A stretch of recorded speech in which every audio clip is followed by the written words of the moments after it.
Very good morning students, welcome to the class.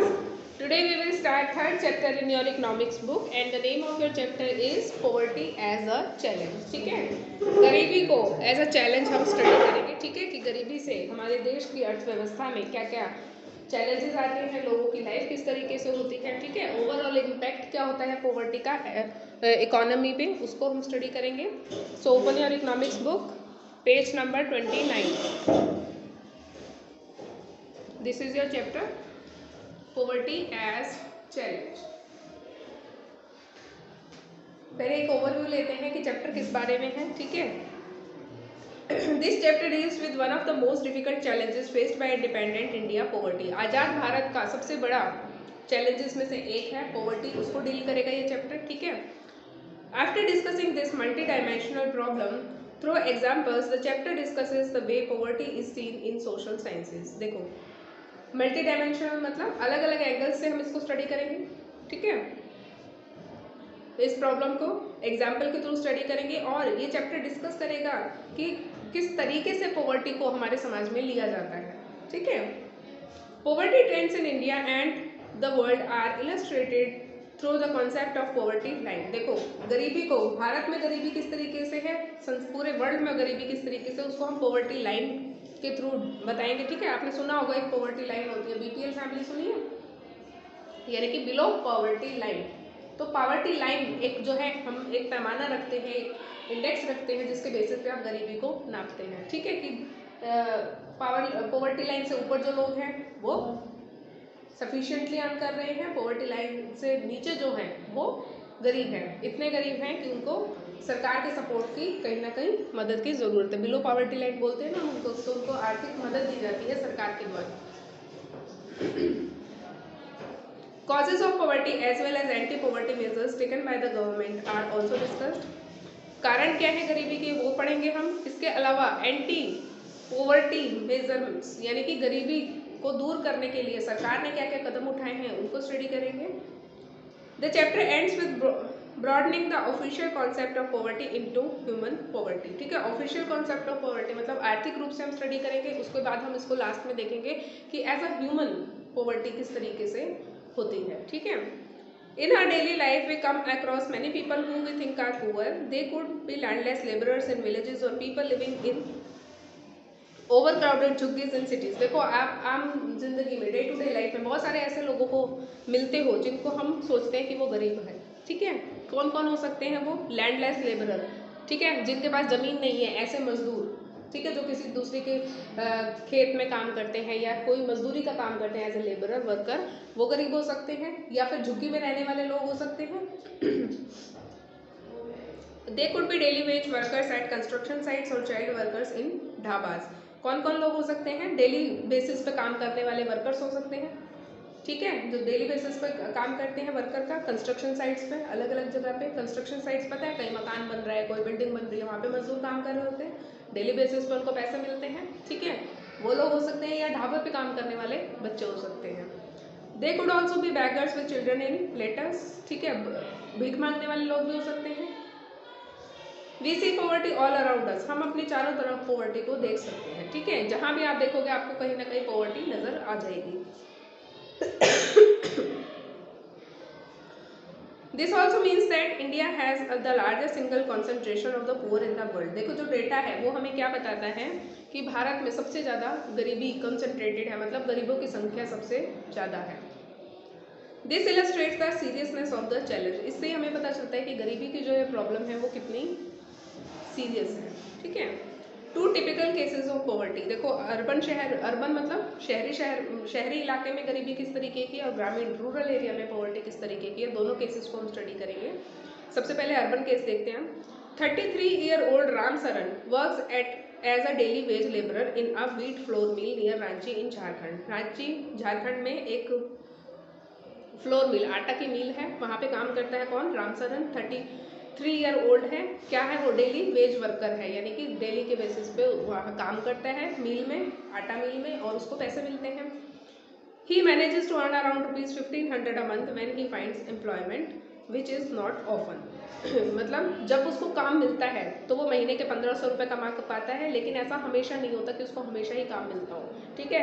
कभी कभी ऐसा होता है, मतलब जब देखो मिल में काम होता होगा, आटा कब पीसेगा, जब गेहूँ आएंगे, गेहूँ आने का एक सीज़न होता है, ठीक है। तो जब सीज़न होता है तब तो उसको काम मिल जाता है, लेकिन जब काम नहीं होता तो उसको काम नहीं मिलता।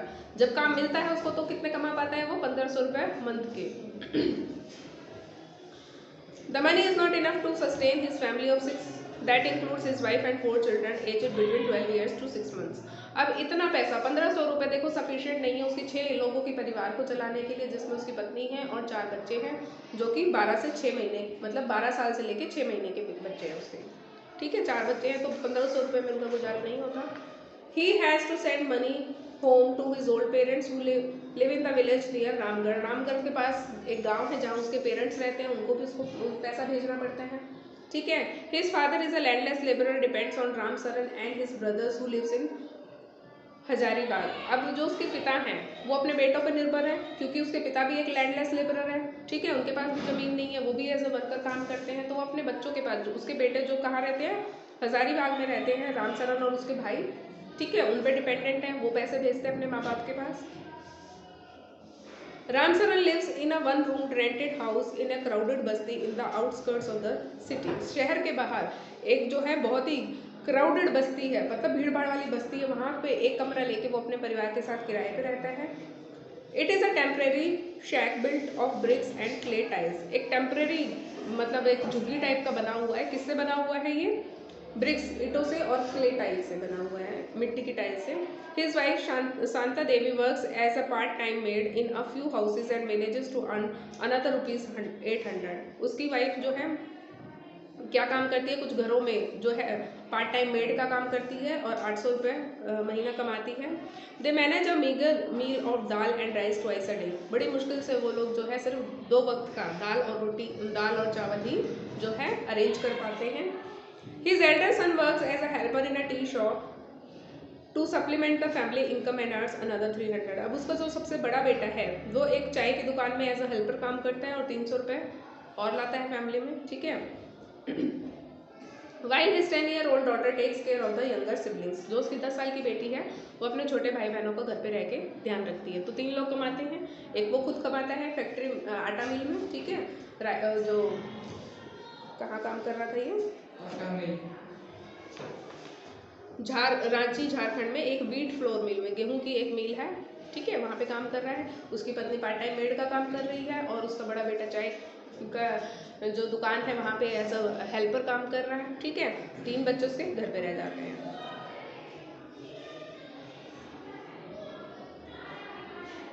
None of the children go to school. कोई भी बच्चा जो है उसका स्कूल नहीं जाता है।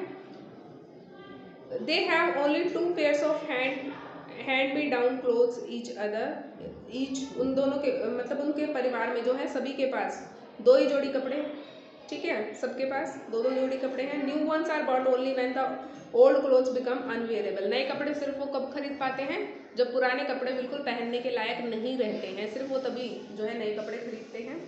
Shoes are a luxury. जूते तो एक तरीके से लग्जरी है उनके लिए, मतलब जूते पहन लिए तो मतलब बड़े लग्जरी वाली बात होती है उनके लिए, नंगे पैर रहते हैं हमेशा। The younger kids are undernourished. जो छोटे बच्चे हैं अंडर नरिश्ड है मतलब कुपोषण के शिकार हैं वो, ठीक है, उनको प्रॉपर भोजन नहीं मिलता, खाना नहीं मिलता छोटे बच्चों को, तो वो अंडर नरिश्ड है।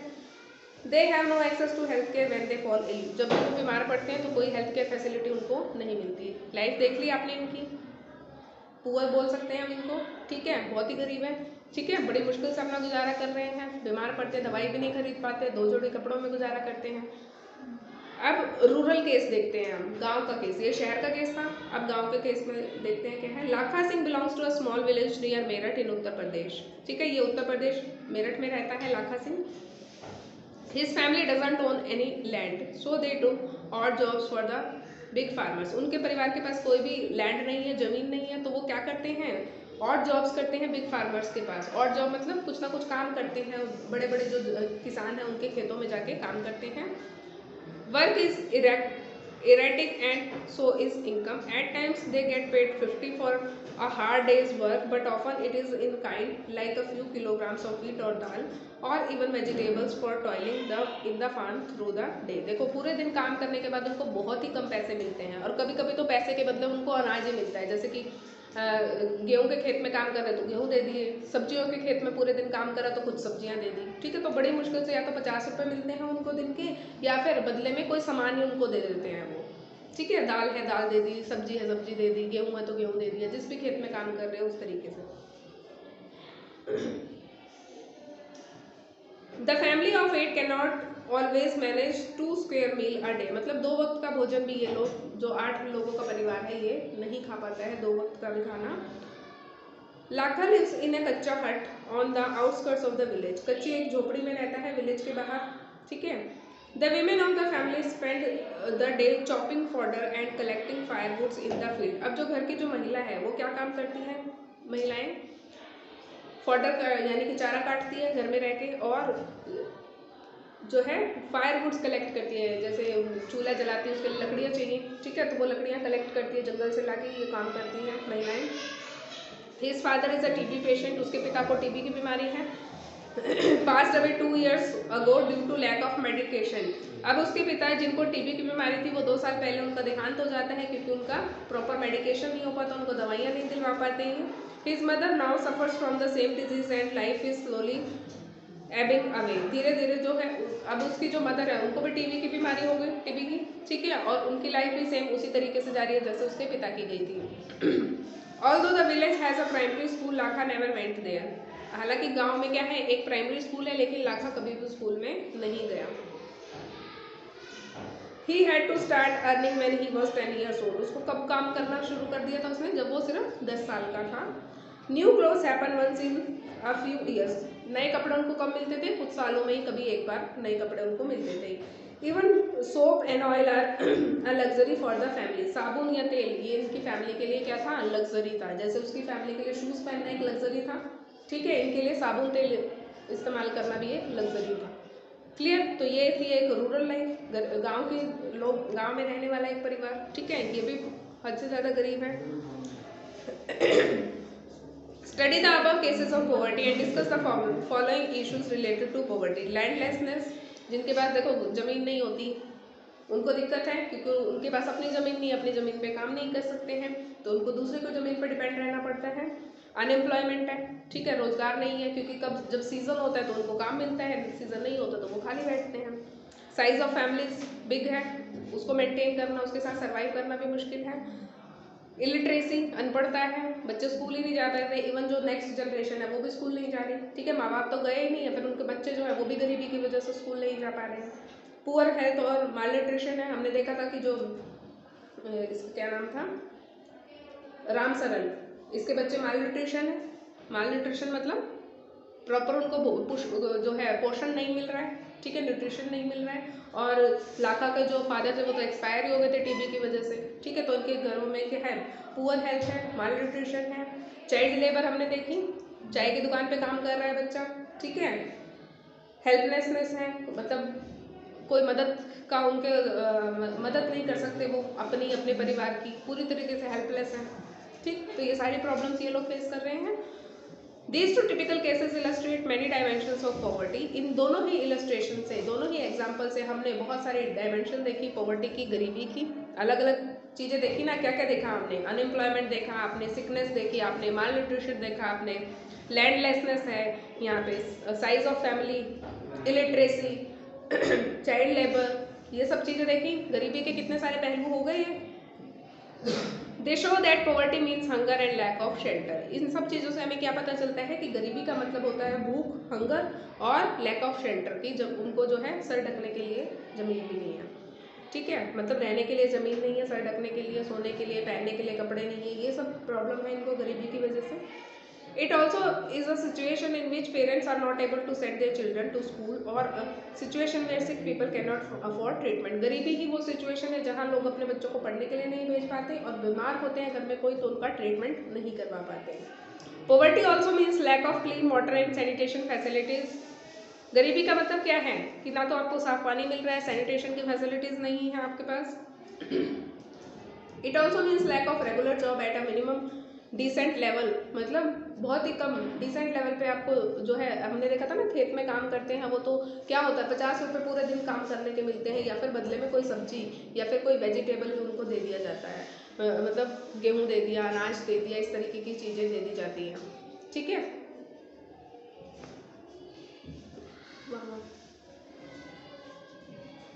क्लियर, रख दो जाओ।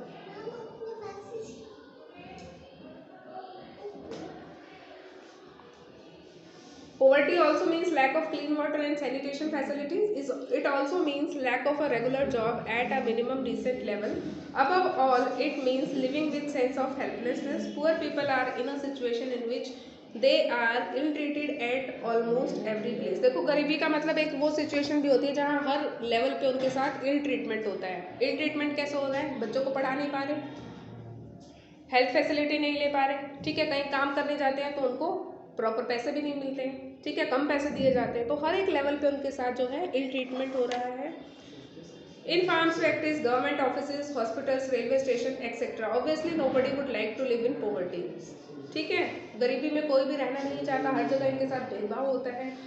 One of the biggest challenges of independent India has been to bring millions of its people get out of abject poverty. Mahatma Gandhi always insisted,